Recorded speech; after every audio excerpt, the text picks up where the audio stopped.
Hello friends, today is January 22nd, 2026. Let's talk about all the recent video game news from the perspective of an industry insider.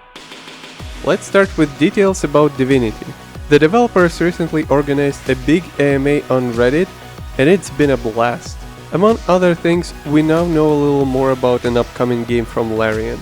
Here are some interesting bits and pieces that we'll learn in no particular order.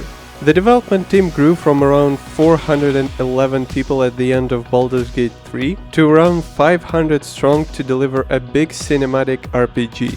The game will support modding, but it is unclear whether it will be on launch or after.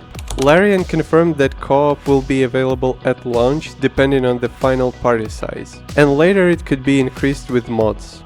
Divinity will not support native WASD movements, it will have to be separately modded. The game will be developed on Larian's proprietary engine and it will be heavily improved and modified. Divinity's camera will work very similarly to Baldur's Gate 3, so expect the same perspective. Swimming could be part of the gameplay, but it hasn't been definitively decided yet. There will be a lot of tonal variations as you get through the world and meet new characters. To quote writing director Adam Smith, "I hope it will make you laugh, frighten you, shock you, and delight you." The story will be in the same universe as previous Divinity games, but will be completely standalone. The game's combat system will be brand new. Similar to Baldur's Gate 3, romance will be part of the experience. And lastly, after all the backlash, Larian pledged to stop using Gen AI for concept art and ideation. All in all, it appears that the developers have a clear objective and a plan in mind. And while there are certain details that they are unsure of, with a strong historical performance and a lot of goodwill from the community, it is shaping up to be yet another huge RPG, providing potentially hundreds of hours of playtime. And I can't wait to see more. Are you? Moving on to the love triangle between Netflix, Warner Bros. And Paramount, as it is becoming spicier and spicier every day. As Paramount recently decided to sue Warner Bros., claiming that it misled shareholders and concealed financial analysis.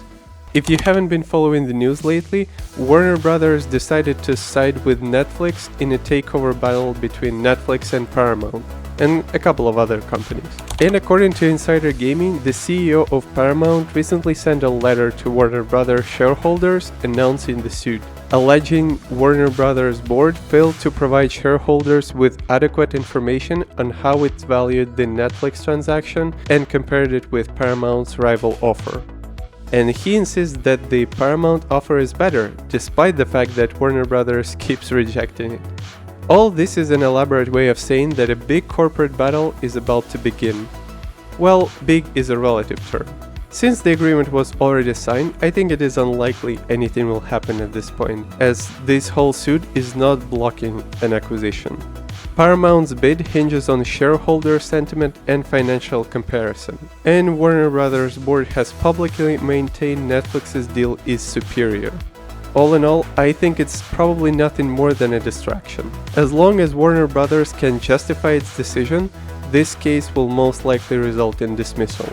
But hey, I'm not a lawyer, so take it with a grain of salt.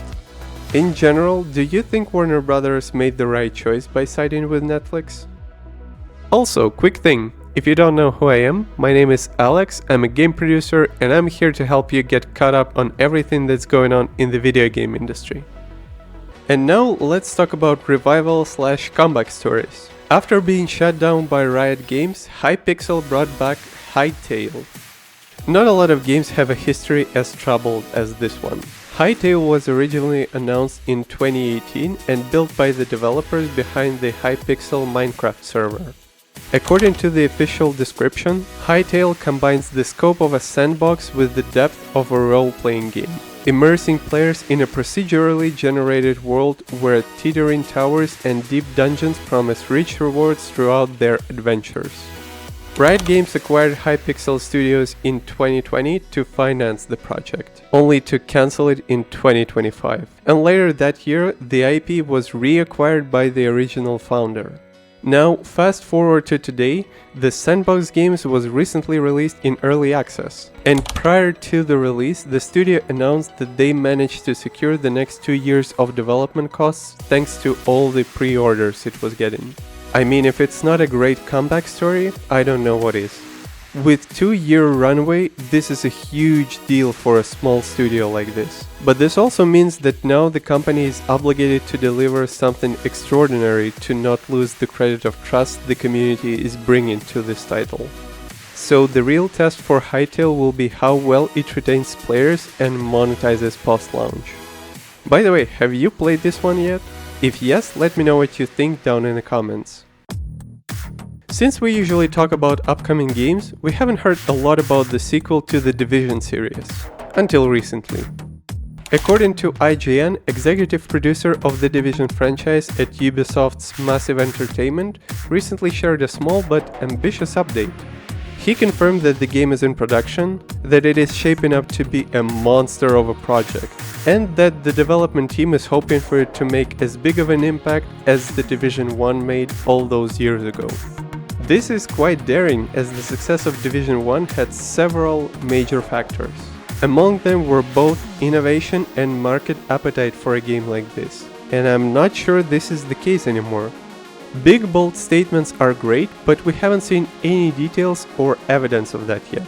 And combined with the fact that shortly after this Ubisoft announced layoffs of 55 people, with the Division team being one of the impacted ones, I mean, that doesn't sound like a project the company has too much faith in. We'll just have to wait and see what's what with this project. Are you looking forward to the return of the Division? Moving on to some leaked footage. This time a whole bunch of stuff was released with regards to the cancelled Batman game from closed Monolith Productions, thanks to a user named Mr. Toledo. An entire goldmine of resources was shared that includes footage, production schedules, game design docs, concept art, and more. Of course, the materials date roughly from 2009 to 2010, so don't expect anything flashy. But if you were wondering what this game would have looked like, the link will be in the description. And with the studio being history at this point, we'll never see this project again. Such a pity. Switching gears a little bit to AI. Apparently Nvidia doesn't want you to be negative about it. I mean, obviously. But to be more specific, according to the CEO of a multi-trillion-dollar corporation, the doomer narrative over AI is getting out of hand, and it's hurting the industry in the process. During an episode of the No Priors podcast, Jensen Huang dived into a polarizing topic and talked about the fear that's been spreading around AI, which he thinks needs to stop. According to him, the current fear-based narratives can repel investors from supporting the development of safer, more functional AI systems. And in general, AI is just quote-unquote the next computer industry. However, he acknowledged some shortcomings. Specifically, some sensible concerns exist among the critics of AI, but argued that these are overshadowed by pessimistic messaging. With all that in mind, one has to wonder, how much of this is just a corporate narrative strategy designed to preserve the bottom line and secure the growth of this AI giant? And how much is a legitimate concern for our progress as a species?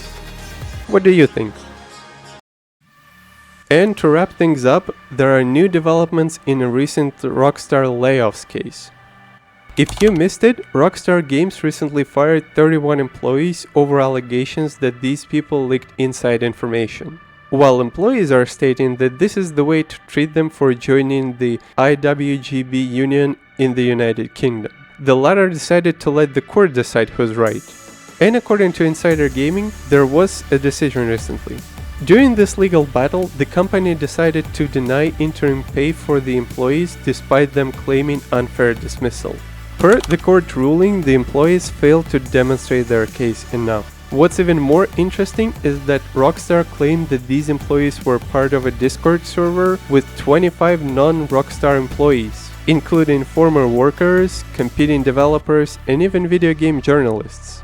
Of course, this is not a proof of anything yet, but it makes a compelling case. So far, it looks unlikely that the employees will prevail, for better or worse.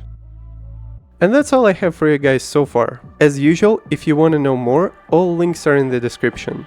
And of course, clicking the like button helps this channel and brings you more and more interesting news each week.